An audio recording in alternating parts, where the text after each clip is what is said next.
everyone. இந்த வீடியோல நாம நோடல் அனாலிசிஸ் யூஸ் பண்ணி ப்ராப்ளம் நம்பர் 1 சால்வ் பண்ணலாம். கொடுத்திருக்க ப்ராப்ளம் என்னங்கறத பார்க்கலாம்.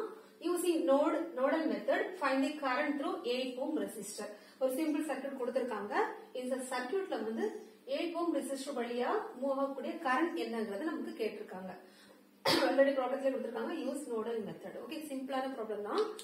ஸ்டெப் பை ஸ்டெப்பா நம்ம என்னங்கறது தெரிஞ்சுக்கிட்டோம் அப்படின்னா ஈஸியாவே சால்வ் பண்ணிக்கலாம். ஓகே, ஃபர்ஸ்ட் நம்ம கொடுத்திருக்க ப்ராப்ளத்துல என்னென்ன எலிமெண்ட்ஸ்லாம் இருக்குங்கறத ஃபர்ஸ்ட் பார்க்கலாம். வோல்டேஜ் சோர்ஸ் இருக்குது, அதுக்கப்புறமா 5 டைப்ஸ் ஆஃப் ரெசிஸ்டர்ஸ் கொடுத்திருக்காங்க, ஒரு voltage source. So 2 voltage source and 5 resistors கொடுத்திருக்காங்க. ஓகே, இப்போ இந்த ப்ராப்ளத்துல ஃபர்ஸ்ட் ஸ்டெப் என்ன பண்ணணும் அப்படின்னா, step 1 mark all possible node. இது நமக்கு ப்ராப்ளத்துல கொடுத்திருக்கக்கூடிய டயகிராம். நம்ம சால்வ் பண்ணும்போது சொல்யூஷன் எழுதிட்டு ஸ்டெப் 1 இந்த ஹெட்டிங் எழுதிட்டு இந்த டயகிராம் மறுபடியும் நம்ம டிரா பண்ணலாம். ஓகே, இது வந்து क्वेश्चन. இந்த क्वेश्चनல என்ன டயகிராம் கொடுத்திருக்காங்களோ சர்க்யூட் டயகிராம், அந்த சர்க்யூட் டயகிராம் நம்ம இதுல டிரா பண்ணணும். நான் இதுல ஸ்பேஸ் இல்லாதனால நீ சால்வ் பண்றதுக்கு ஸ்பேஸ் வேணும்ங்கறதுனால நான் இதுலயே வந்து நான் மார்க் பண்றேன். ஓகே, நீங்க செப்பரேட்டா நீங்க சொல்யூஷன் போட்டுட்டு ஆன்சர் ஸ்டெப்ல வந்து நம்ம இத இன்க்ளூட் பண்ணணும். ஓகே, இப்போ நம்ம மார்க் ஆல் பாசிபிள் நோட், என்னென்ன நோட் இருக்குங்கறத ஃபர்ஸ்ட் ஃபைண்ட் அவுட் பண்ணலாம். இப்போ இந்த பாயிண்ட் நம்ம நோடுன்னு எடுக்க முடியாது. ஏன் அப்படின்னா இந்த பாயிண்ட்ல வந்துட்டு நமக்கு ரெண்டே சோர்ஸ் தான் இருக்குது, எலிமெண்ட் மட்டும் தான் இருக்குது, நாட் சோர்ஸ். ரெண்டே எலிமெண்ட் மட்டும் தான் இருக்கு. சோ இது வந்து நம்ம நோடா கன்சிடர் பண்ண முடியாது. பட் இது நம்ம நோடா கன்சிடர் பண்ணலாம். இது 1. சோ நம்ம V1 எடுத்துக்கலாம். ஏன்னா இங்க வந்து இந்த பாயிண்ட்ல வந்து 3 வெரைட்டி ஆஃப் ரெசிஸ்டர்ஸ் வந்து கனெக்ட் ஆகுது. சோ இத நம்ம ஒரு நோடா கன்சிடர் பண்ணிக்கலாம், V1. அதே மாதிரி இந்த இதை நம்ம ஒரு நோடா கன்சிடர் பண்ணிக்கலாம், 2. இத வந்து நம்ம V2 எடுத்துக்கலாம், 2 கொடுக்கணும் அவசியம் இல்ல. ஓகே, இதே நம்ம நோடா வந்து கன்சிடர் பண்ண முடியாது, பிகாஸ் 2 எலிமெண்ட் தான் இருக்குது. அகைன் லாஸ்ட் நம்ம என்ன பண்ண போறோம் அப்படின்னா, கம்பல்சரியா நம்ம ரெஃபரன்ஸ் வோல்டேஜ், இத வந்து நம்ம V3 ன்னு எடுக்கலாம். இதுதான் வந்து reference voltage. Reference voltage always equal to 0. So V3 equal to 0 because reference voltage. Okay, reference voltage புரிஞ்சுதா? இப்போ நம்ம எல்லா பாசிபிள் என்னென்ன பாசிபிள் நோடுங்கறத நம்ம வந்து ஃபைண்ட் அவுட் பண்ணிட்டோம். இங்க எத்தனை வெரைட்டி ஆஃப் நோட் இருக்குது, எத்தனை டைப், ஐ மீன் எத்தனை count, V1 V2 V3, 3 voltage note இருக்குது. ஓகேவா, வோல்டேஜ் நோட். இப்போ நமக்கு எத்தனை ஈக்குவேஷன் நமக்கு கிடைக்கும், ஃபார்முலா என்னது, n-1. சோ 3 - 1 = 2. நமக்கு 2 ஸ்டெப்ஸ் ஈக்குவேஷன் நமக்கு கிடைக்கும். ஓகே, நெக்ஸ்ட் இப்போ நமக்கு ரெசிஸ்டர்ல என்ன கரண்ட் ஃப்ளோங்கிறது வந்து நம்ம ஃபர்ஸ்ட் மார்க் பண்ணுவோம். அப்படி இருந்துச்சுன்னா ஈக்குவேஷன் ஃபார்ம் பண்றதுக்கு நமக்கு ஈஸியா இருக்கும். ஃபர்ஸ்ட் பாருங்க, இத நம்ம I1 ன்னு எடுத்துக்கலாம், இத வந்து I2 ன்னு எடுத்துக்கலாம், இது வந்து I3, இது இந்த மாதிரி டைரக்ஷன் I4, இது வந்து நம்ம I5 ன்னு எடுத்துக்கலாம். ஓகே, இப்போ இந்த I1 I2 I3 இந்த மாதிரி இதுலதான் I1 எடுக்கணுமா, ஏன் இதுல எடுக்க கூடாதா அப்படின்னு ஒரு டவுட் இருக்கும். எதுலயும் வேணாலும் எடுக்கலாம். இதை நம்ம I1 எடுக்கலாம், இது I2 எடுக்கலாம், எப்படி வேணாலும் நம்மளுடைய சாய்ஸ் தான். ஓகே, I1 நான் எடுத்துக்கிறேன், just left to right, just அந்த ஃப்ளோல நான் எடுத்துக்கிறேன். I1 I2 I3 I4 I5 நீங்க மாறி மாறி கூட நீங்க எடுத்துக்கலாம். ஓகே, ஈக்குவேஷன்ஸ் ஜஸ்ட் சப்ளை வரும், பட் ஆன்சர் வந்து கரெக்டா தான் வரும். ஓகே, இப்போ நமக்கு தெளிவா புரிஞ்சிருக்கும். ஃபர்ஸ்ட் நம்ம என்ன பார்த்திருக்கோம், கொடுத்திருக்க ப்ராப்ளத்தை அதே மாதிரி என்ன கொடுத்திருக்கோங்களோ நம்ம டயகிராம் டிரா பண்ணிட்டு, சர்க்யூட் டயகிராம் டிரா பண்ணிட்டு ஃபர்ஸ்ட் எத்தனை நோடு இருக்குறங்கறத ஃபைண்ட் அவுட் பண்ணிருக்கோம். செகண்ட் என்ன பண்ணிருக்கோம் அப்படின்னா, கரண்ட் டைரக்ஷனை நம்ம மார்க் பண்ணிருக்கோம். இப்போ நம்ம ஈக்குவேஷனை ஃபார்ம் பண்ணிக்கலாம். ஃபர்ஸ்ட் நம்ம என்ன எழுத போறோம் அப்படின்னா, அப்ளை என்ன law, Kirchhoff current law. Nodal அனாலிசிஸ்க்கு கிர்ச்சாஃப் கரண்ட் லா தான் அப்ளை பண்ணலாம். Apply current law at node 1. Okay, at node 1 Kirchhoff current law. Okay, இந்த நோட் 1ல இருந்து நம்ம கிர்ச்சாஃப் கரண்ட் லா அப்ளை பண்ண போறோம். ஓகே, இப்போ எழுதிக்கலாம். இப்போ இத பாருங்க, V1 மட்டும் நம்ம ஃபோக்கஸ் பண்ணலாம். இந்த பாயிண்ட்ஸ்ல V1 பாக்கும்போது I1 I2 I3 வந்து என்ன டைரக்ஷன்ல ஃப்ளோ ஆகுதுங்கறத பார்க்கலாம். அதாவது moving away or moving towards. Moving அவேனா வெளியில போகுதுன்னு அர்த்தம், மூவிங் டுவர்ட்ஸ் அப்படின்னா உள்ள என்டர் ஆகுதுன்னு அர்த்தம். இப்ப V1 மட்டும் ஃபோக்கஸ் பண்ணுங்க. அந்த பாயிண்ட்ஸ்ல வந்து I1 வந்து என்டர் ஆகுது, சோ மூவிங் டுவர்ட்ஸ், உள்ள என்டர் ஆகுது, அப்ப பிளஸ். இப்ப I2 பாருங்க, இந்த பாயிண்ட் வந்து வெளியில வருது, சோ மூவிங் அவே, ரைட், அப்படின்னா மைனஸ்னு அர்த்தம்.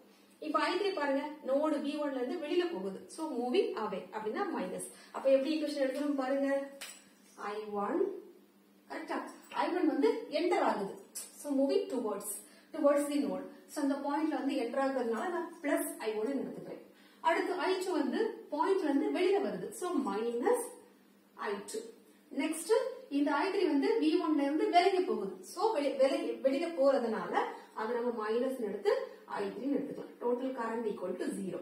இது ஈக்குவேஷன் நம்ம A எடுத்துக்கலாம். ஆக்சுவலா இது ஈக்குவேஷன் கிடையாது, இதுல இருந்து நம்ம வந்து சப்ஸ்டிட்யூட் பண்ணி தான் ஈக்குவேஷன் ஃபார்ம் பண்ணுவோம். ஜஸ்ட் இதை A எடுத்துக்கலாம். புரிஞ்சுதா? இதை நம்ம ஈஸியா புரிஞ்சுக்கிட்டோம் அப்படின்னா ஃபர்தர் ஸ்டெப்ஸ் ரொம்பவே சிம்பிள். இதுல மிஸ்டேக் பண்ணிட்டீங்க அப்படின்னா என்டையர் ப்ராப்ளம் வந்து நமக்கு மிஸ்டேக் ஆயிடும். சோ கேர்ஃபுல்லா பண்ணணும். என்டர் ஆச்சு அப்படின்னா பாசிட்டிவ், அவே வெளியில போச்சு அப்படின்னா நெகட்டிவ். இப்போ from the circuit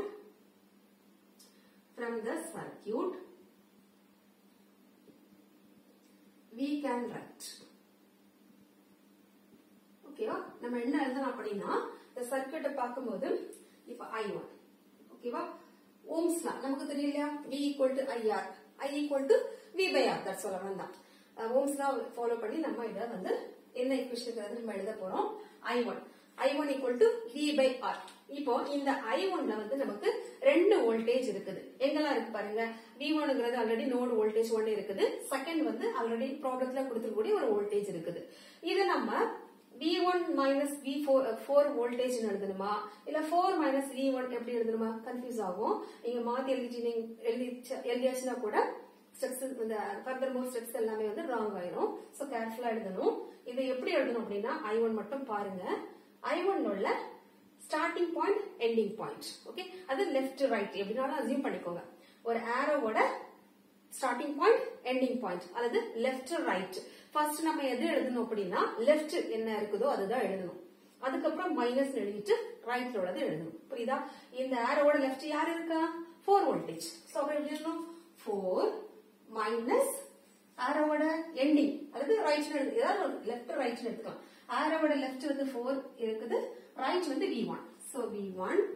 so according to Ohm's law formula எழுது. I equal to V. V equal to ரெண்டு வோல்டேஜ் இருக்கு, that's all. V by R. அந்த I1 ல எந்த ரெசிஸ்டர் இருக்குது? 5. அவ்வளவுதான். முடிஞ்சு. Next I1 கம்ப்ளீட்டடா? நெக்ஸ்ட் நமக்கு என்னலாம் தேவை? I2. ஓகே, I2 என்ன வரும்? I2 மட்டும் ஃபோக்கஸ் பண்ணுங்க. I2 according to Ohm's law I equal to V by R. இந்த I2 ல எந்த வோல்டேஜ் கனெக்ட் ஆயிருக்குது? V1 மட்டும் தான் கனெக்ட் ஆயிருக்குது. அது மட்டுமா இல்ல, V1 minus V3. V3ங்கிறது 0 நம்ம எழுதிக்கலாம். V1 minus V3. V3 வந்து ஆல்ரெடி நமக்கு தெரியும் ரெஃபரன்ஸ் வோல்டேஜ் 0. நான் டைரக்டாவே 0 னு எழுதுறேன். கன்ஃபியூஸ் பண்ணிக்க வேண்டாம். அதனால இப்போ டைரக்டா 0 னு எழுதிக்கலாம். டிவைடட் பை என்ன வோல்டேஜ்? I2 ரிலேட்டட் டு என்ன ரெசிஸ்டர் வரும்? 15. இது நமக்கு கம்ப்ளீட் ஆயிடுச்சு. நெக்ஸ்ட் என்ன கரண்ட் வேணும்? I3 ல என்னென்ன வோல்டேஜ்லாம் இருக்குது? I3 connected to the voltage யாரெல்லாம்? I3 யோட லெஃப்ட் யார் இருக்கா? V1. Okay, V1. I3 யோட ரைட் யார் இருக்கா? Minus V2 divided by I3 எந்த ரெசிஸ்டர்ல இருக்குது? 10. சோ 10. இந்த I3 ஆனது V1 I3 யோட லெஃப்ட் ஆரோட லெஃப்ட் வந்து V1 இருக்குது, ரைட் வந்து V2 டிவைடட் பை அதோட ரெசிஸ்டர் யாரு? 10. அவ்வளவுதான். இப்போ நெக்ஸ்ட் என்ன பண்ண போறோம் அப்படின்னா இப்போ நமக்கு I1 I2 I3 நமக்கு கிடைச்சிருச்சு. இப்போ இத நம்ம சப்ஸ்டிட்யூட் பண்ணலாம். Substitute I1, I2, I3 in equation A. ஓகேவா? இது நம்ம ஈக்குவேஷன் A ல சப்ஸ்டிட்யூட் பண்ணலாம். A வந்து எப்படி மாறுதுன்னு பாருங்க. I1 அப்படி எழுதலாமா? 4 minus V1 by 5. இந்த பிராக்கெட் போட்டுக்கலாம், ஏன்னா மைனஸ் இருக்கிறதுனால கன்ஃபியூஸ் ஆகக்கூடாது. I2 என்னது? V1 நான் 0 விட்டுறேன், கன்ஃபியூஸ் ஆக வேண்டாம், விட்டுறலாம். V1 by 15 minus bracket V1 minus V2 by 10. Okay, equal to 0. Total current equal to 0 for the node 1. Okay, இப்போ இது நம்ம சிம்பிளிஃபை பண்ணிக்கலாம். 4 by 5 மைனஸ் நான் வந்து இத செப்பரேட் பண்ணிக்கிறேன். V1 by 5 இந்த மைனஸ் உள்ள போகும்போது மைனஸ் ஆகும். V1 by 15 minus V1 by 10 the minus of minus plus ஆகும். V2 by 10. Okay, ஆக்சுவலா இத நம்ம டைரக்டா கால்குலேட்டர் யூஸ் பண்ணி கூட சால்வ் பண்ணலாம். எப்போதுமே வந்து ப்ராப்ளம் பொறுத்த வரைக்கும் நமக்கு பேजेस வந்து மூவ் ஆகாது. நமக்கு அண்ணா யுனிவர்சிட்டி புக்லெட்ட பொறுத்த வரைக்கும் 42 பேजेस இருக்குது. சோ பேजेस மூவ் ஆகணும் அப்படினா ஜஸ்ட் சொல்யூஷன் நீட்டா எழுதணும். ஒவ்வொரு ஸ்டெப்பும் வந்து நமக்கு நீட்டா எழுதணும். அப்படினா மட்டும் தான் அட்லீஸ்ட் ஒரு 2 to 3 பேजेस வந்து நமக்கு மூவ் ஆகும் இல்லையா? சிம்பிளா கால்குலேட்டர்ல ஒரே லைன்ல முடிச்சிட்டீங்க அப்படினா ஆன்சர் ஒரே லைன்ல கிடைச்சிரும். சோ ஷார்ட்டா வித்தின் ஆஃப் பேஜ் அல்லது 1 பேஜ்ல நமக்கு மேக்ஸிமம் 1 or 2 பேஜஸ்ல முடிஞ்சிடும்.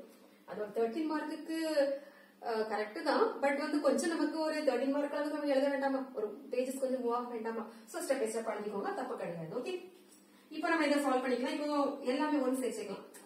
v1 எல்லாம் ஒரு v1 எல்லாம் குரூப் பண்ணிக்கலாம். v1 v1 v1 நான் குரூப் பண்ணிக்கலாம். இது செப்பரேட்டா இருக்கு.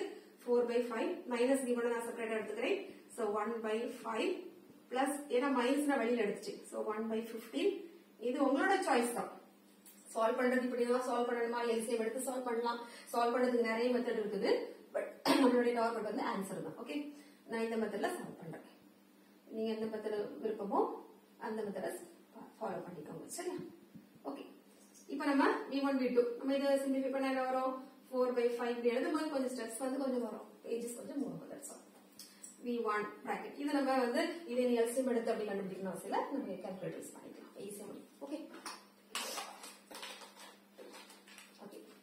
1/5 sorry 1 divided by 5 plus 1 divided by 15 plus 1 divided by 10 equal to என்ன வருதுன்னா 0.3666 போயிட்டே இருக்குது. சோ அத ஸ்டாப் பண்ணனும் அப்படினா third digitல ஒரு 1 இன்கிரிமென்ட் பண்ணிட்டு நம்ம ஸ்டாப் பண்ணிக்கலாம். 0.36 3 டிஜிட்ல 7 முடிக்கலாம். இல்ல 66 ஒரு 3 டிஜிட் பாயிண்ட்க்கு அப்புறம் 3 டிஜிட் இருக்கிற மாதிரி நம்ம பாத்துக்கலாம். ஓகே, பிளஸ் 1 divided by 10 0.1 தெரியும். 0.1 v2 equal to 0. ஓகே, இப்போ நம்ம எப்போதுமே வந்து வோல்டேஜ் கோஎஃபிஷியன்ட் எல்லாமே நம்ம லெஃப்ட் சைடு வச்சுக்கலாம். ஒரு கான்ஸ்டன்ட் நம்ம ரைட் சைடு கொண்டு போயிருக்கோம் இல்லையா? 4/5ங்கிறது வந்து 5% 20 0.8 இல்லையா? இப்போ நம்ம minus 0.367 v1 plus 0.1 v2 equal to minus 0.8. ஓகேவா? ஆக்சுவலா இதோட வந்து என்னன்னா 0.8 பிளஸ் ரைட் சைடு போகும்போது நமக்கு மைனஸ் ஆகும். இதுதான் நமக்கு ஈக்குவேஷன் நம்பர் 1. ஓகேவா? புரிஞ்சுதா? இது நம்ம ஈக்குவேஷன் 1 எடுத்துக்கலாம். ஆக்சுவலா இது ஈக்குவேஷன் 1 கிடையாது, இதுதான் 1. அதை நம்ம ஏன் எடுத்துக்கலாம். இல்லைன்னா ஈக்குவேஷன் 1 2 3 4 எடுத்தா தப்பு கிடையாது. இது ஈக்குவேஷன் நம்பர் 1 எடுத்துக்கோங்க, இது 2 வரும். ஓகே, இப்போ நம்ம ஈக்குவேஷன் 1 ஃபார்ம் பண்ணிட்டோம். நமக்கு எத்தனை நோடு இருக்குது? 3 செட் ஆஃப் நோடு இருக்குது. நமக்கு 2 ஈக்குவேஷன் வேணும். சோ இன்னொரு ஈக்குவேஷன் பெண்டிங், அது என்னங்கறத பார்க்கலாம். செகண்ட் எழுதிக்கலாம். Apply KCL at node 2. அதே மாதிரி சேம் ப்ரொசீஜர். நோடு 2 இப்ப நம்ம நோடு 1 ஃபோக்கஸ் பண்ணோம் இல்லையா? அதே மாதிரி நம்ம இப்ப நோடு 2 ஃபோக்கஸ் பண்ண போறோம். நோடு 2 மட்டும் பாருங்க. நோடு 2ல எந்தெந்த கரண்ட் எல்லாம் கனெக்ட் ஆயிருக்குது? I3, I4 and I5. Right? இப்போ என்டரிங் லீவிங் பார்க்கலாம். உள்ள என்ட்ராச்சு அப்படின்னா பாசிட்டிவ், வெளியில வந்து மூவ் ஆச்சு அப்படின்னா அது நெகட்டிவ். இப்போ V2 மட்டும் பாருங்க.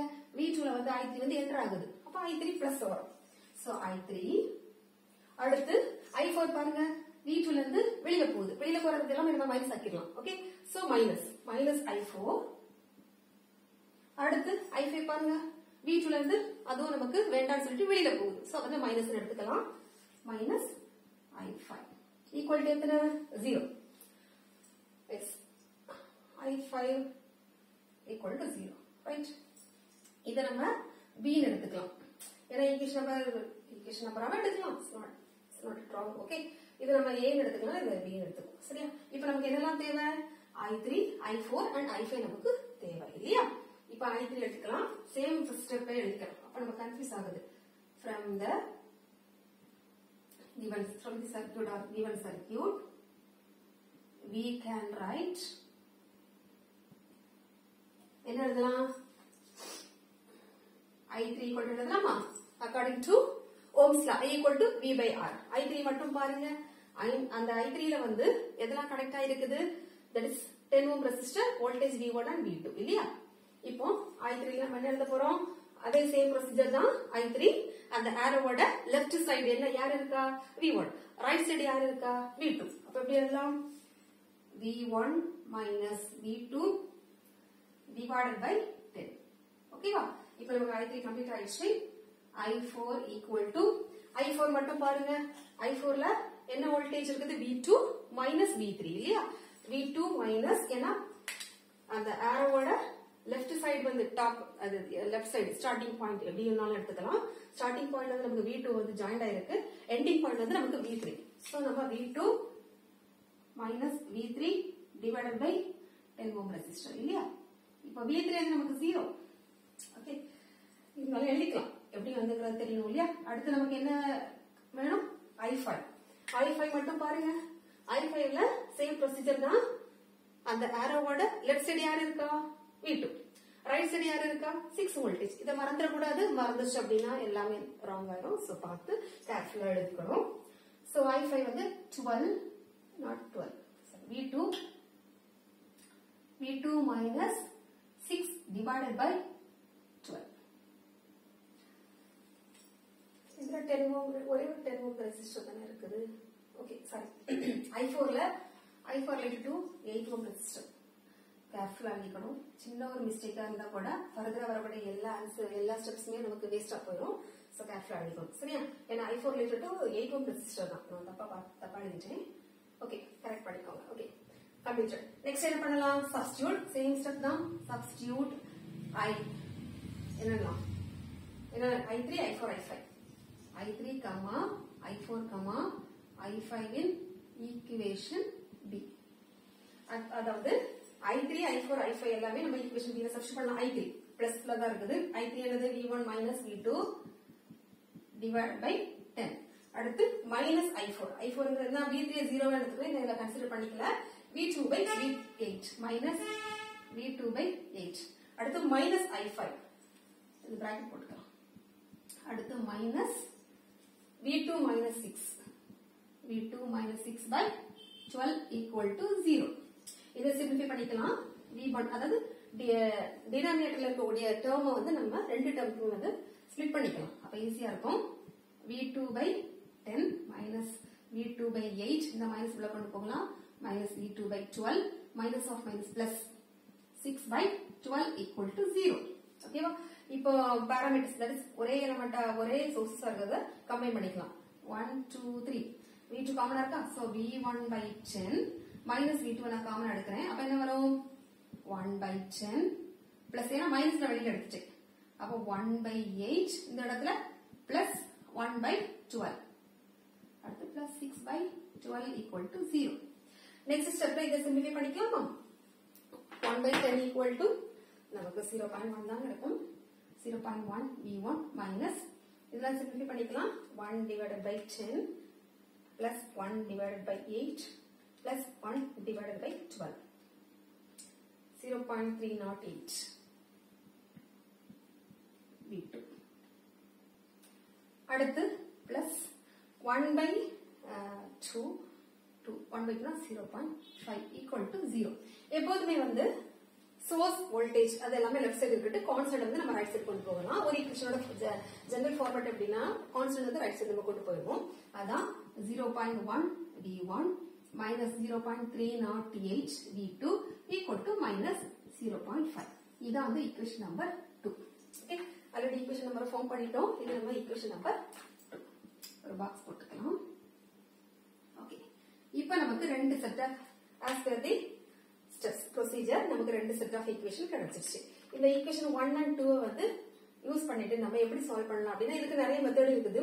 மேட்ரிக்ஸ் மெத்தட் இருக்குது. மேட்ரிக்ஸ் மெத்தட் மூலமா சால்வ் பண்ணிக்கலாம். இல்ல கால்குலேட்டர்ல ரொம்ப சிம்பிள் மெத்தட்ல நம்ம சால்வ் பண்ணிக்கலாம். அது எப்படிங்கறத பார்ப்போம். இது ஆல்மோஸ்ட் ஒரு 2.5 பேஜஸ்க்கு நம்ம மூவ் பண்ணி கொண்டு வந்திருக்கலாம். ஓகே, ஆல்மோஸ்ட் இப்படி எழுதினாலே ஓரளவு 2.5 பேஜஸ் வந்து நமக்கு மூவ் ஆகும். இந்த ப்ராப்ளத்தில் நமக்கு கிடைச்சிருக்கக்கூடிய ஈக்குவேஷன்ஸ் என்ன அப்படின்னா 0.367 V1 minus 0.1 V2 equal to 0.8. இதை நம்ம ஈக்குவேஷன் 1 எடுத்துக்கலாம். Next 0.1 V1 minus 0.308 V2 equal to minus 0.5. இதை நம்ம ஈக்குவேஷன் 2 எடுத்துக்கலாம். ஓகே, இப்போ நம்ம இந்த ஈக்குவேஷனை கிராமர்ஸ் ரூல் யூஸ் பண்ணி சால்வ் பண்ணிக்கலாம். Del equal to just V1 and V2ஓட கோஎஃபிஷியன்ட் எழுதிக்கலாம். V1ஓட கோஎஃபிஷியன்ட் 0.367, அதே மாதிரி V2ஓட கோஎஃபிஷியன்ட் மைனஸ் 0.1. செகண்ட் ஈக்குவேஷனில் உள்ளது V1 கோஎஃபிஷியன்ட் என்னென்னா 0.1, அதை நம்ம எழுதியிருக்கோம். நெக்ஸ்ட்டு V2 வந்து மைனஸ் 0.308. ஓகே, இப்போ நம்ம இதை சால்வ் பண்ணிக்கலாம். ஜஸ்ட்டு டயகனல் வேல்யூ மல்டிப்ளை பண்ணலாம். டெல் ஈக்குவல் டு இது ரெண்டு மல்டிப்ளை பண்ணும்போது நமக்கு என்ன ஆன்சர் கிடைக்குமோ அதுதான் இது. சரியா? நெக்ஸ்ட்டு மைனஸ் இது ரெண்டையும் மல்டிப்ளை பண்ணும்போது மைனஸ் ஆஃப் மைனஸ் நமக்கு ப்ளஸ் ஆயிரும். இது நம்ம சிம்பிளிஃபை பண்ணும்போது நமக்கு இந்த ஆன்சர் கிடச்சிருக்கு. ஓகேவா? நெக்ஸ்ட்டு V1 கண்டுபிடிக்கலாம். V1 கண்டுபிடிக்கிறதுக்கு இந்த ஈக்குவேஷனுக்கு அடுத்து இருக்குது இல்லையா, இந்த ரெண்டு நம்பர்ஸையும் நம்ம இந்த இடத்துல எழுத போகிறோம். ஓகேவா? அதுக்கப்புறம் நெக்ஸ்ட்டு இந்த ரேஞ்ச் எதை வச்சு எழுதணும் அப்படின்னா, ஜஸ்ட்டு நமக்கு டெல் எடுத்தோம் இல்லையா, அந்த டெல்லோட செகண்ட் வேல்யூவை அப்படியே நம்ம எழுதிருக்கோம். -0.1 -0.308 டிவைடட் பை டெல். இதான் வந்து V1ஓட ஃபார்முலா. சேம் மேனர் இது ரெண்டையும் நம்ம கிராஸ் மல்டிப்ளை பண்ணிக்கலாம். இது ரெண்டையும் கிராஸ் மல்டிப்ளை பண்ணும்போது நமக்கு இந்த ஆன்சர் கிடச்சிருக்கு. இது ரெண்டையும் மல்டிப்ளை பண்ணும்போது நமக்கு இந்த ஆன்சர் கிடச்சிருக்கு. டிவைடட் பை டெல்லோட வேல்யூ என்னது -0.103. இதை நம்ம சால்வ் பண்ணும்போது நமக்கு V1 = 2.878 வோல்டேஜ் கிடச்சிருக்கு. ஓகேவா? Next V2. ஓகேவா? V2க்கு நமக்கு என்ன பண்ணணும் அப்படின்னா, இந்த இடத்துல இந்த டெல்லில் இருக்குல்ல, இந்த இடத்த இதை அப்படியே எழுதணும். இந்த வேல்யூக்கு பதிலாக நம்ம ஈக்குவேஷனுக்கு அடுத்து இருக்குல்ல, அதை நம்ம எழுத போகிறோம். அது அங்கே எழுதியிருக்கு. V2 = 0.367 0.1 அங்கே 0.8 -0.5. இது நம்ம எப்படி சால்வ் பண்ணலாம்னா, இது ரெண்டையும் மல்டிப்ளை பண்ணும்போது நமக்கு அந்த ஆன்சர் இது ரெண்டையும் மல்டிப்ளை பண்ணணும் மைனஸ் இது ரெண்டையும் மல்டிப்ளை பண்ணும்போது நமக்கு இந்த ஆன்சர் கிடச்சிருக்கு. டிவைட் பை டெல்லை நம்ம சப்ஸ்டியூட் பண்ணும்போது V2 வேல்யூ வந்து 2.558 நமக்கு கிடச்சிருக்கு. நம்ம கொஸ்டினில் என்ன கேட்டிருக்காங்க, கரண்ட் த்ரூ 8 ohm ரெசிஸ்டர். அங்கே ஜஸ்ட் சர்க்யூட் டயக்ராம் ரெஃபர் பண்ணும்போது I8 ohm = V2/8. ஓகே, ஈக்குவல் டு 2.558 டிவைட் பை 8. இதை நம்ம சால்வ் பண்ணும்போது நமக்கு கிடச்சிருக்கூடிய ஆன்சர் வந்து 0.319. கரண்ட்டுங்கிறதுனால அதோட யூனிட் வந்து ஆம்பியர். ஓகே, இப்போ நம்ம ஆன்சர் எடுத்து எழுதியிருக்கோம். V1 = 2.878, V2 = 2.558, I8 ohm = 0.319. இப்போ இந்த ஆன்சர் கரெக்டாக இல்லையாங்கிறது ஜஸ்ட் கால்குலேட்டர் மூலமாக வெரிஃபை பண்ணிக்கலாம். ஓகேவா? எப்படி வெரிஃபை பண்ணணும் நான் சொல்லித்தரேன். இப்போ இந்த ஈக்குவேஷன் எடுத்துக்கோங்க. இதான் நமக்கு கொடுத்துருக்கூடிய ஈக்குவேஷன் இல்லையா. இதில் நமக்கு கால்குலேட்டரில் ஃபஸ்ட்டு மோடை ஆன் பண்ணிவிட்டு மோடை 1 2 டைம்ஸ் ப்ரெஸ் 3 டைம்ஸ் ப்ரெஸ் பண்ணணும். மோடை வந்து நம்ம 3 டைம்ஸ் ப்ரெஸ் பண்ணணும். மறுபடியும் சொல்கிறேன், 1 2 3 டைம் ப்ரெஸ் பண்ணும்போது ஈக்குவேஷன் இருக்கு இல்லையா 1, அதை நம்ம 1 ப்ரெஸ் பண்ணலாம். இந்த இடத்துல 1 இருக்குது, 1 நான் ப்ரெஸ் பண்ணுறேன். நமக்கு அன்னோன் எதை நம்ம 2 3 எதை வச்சு எழுதணும் அப்படின்னா, நமக்கு வந்து V1 V2 ரெண்டு வேரியபிள் தானே நமக்கு தெரியாது. அப்படி நமக்கு அன்னோன் வேல்யூ வந்து 2. நான் வந்து கால்குலேட்டரில் 2 ப்ரெஸ் பண்ணுறேன். ஓகேவா? அப்போ நமக்கு இப்போ நம்ம வேல்யூ சப்ஸ்டியூட் பண்ணலாம். ஓகே, இடத்துல வச்சுருக்கேன். ஓகே, இப்போ நம்ம பாருங்கள், V1 அதாவது A1 வேல்யூ ஃபஸ்ட்டு நம்ம A1 எழுத போகிறோம், சப்ஸ்டியூட் பண்ண போகிறோம். A1ங்கிறது வேறு ஒன்றும் இல்லை, V1 கிட்ட இருக்குல்ல 0.367 அதுதான். அப்போ 0.367. அடுத்து நெக்ஸ்ட் கொடுக்கலாம். இப்போ நமக்கு B1 எதுனா V2 கிட்ட இருக்கக்கூடிய கோஎஃபிஷியன்ட் -0.1. நெக்ஸ்ட்டு C1ங்கிறது வேறு ஒன்றும் இல்லை, ஈக்குவல்ட்டுக்கு அடுத்து இருக்கு இல்லையா, அதான் வந்து C1 0.8 ஈக்குவல் டு நெக்ஸ்ட்டு A2ங்கிறது செகண்ட் ஈக்குவேஷனில் V1 கிட்ட இருக்கக்கூடியது 0.1. நெக்ஸ்ட்டு B2ங்கிறது -0.308. நெக்ஸ்ட்டு C2ங்கிறது -0.5. இப்போ நம்ம ஈக்குவல் டு நான் ப்ரெஸ் பண்ணுறேன். ஈக்குவல் டு ப்ரெஸ் பண்ணும்போது நமக்கு கிடச்சிருக்கூடிய ஆன்சர் வந்து 2.876. அது நம்ம நிறைய நம்பர்ஸ் போயிட்டு இருக்கிறதுனால ஸ்டாப் பண்ண வேண்டி 878ன்னு முடிக்கலாம். அதை நம்ம கிடச்சிருக்கு பாருங்கள், 2.878. நெக்ஸ்ட்டு அடுத்து மறுபடியும் ஈக்குவல் டு அடிக்கும்போது செகண்ட் ஆன்சர் 2.557 கிடச்சிருக்கா, 2.558. 7 ஜஸ்ட் ஸ்டாப் பண்ண வேண்டி ஒரு நம்பர் ஆட் பண்ணி நம்ம ஸ்டாப் பண்ணியிருக்கோம். ஸோ இந்த ஈக்குவேஷன் நம்ம வெரிஃபை பண்ணியாச்சு. ஓகே.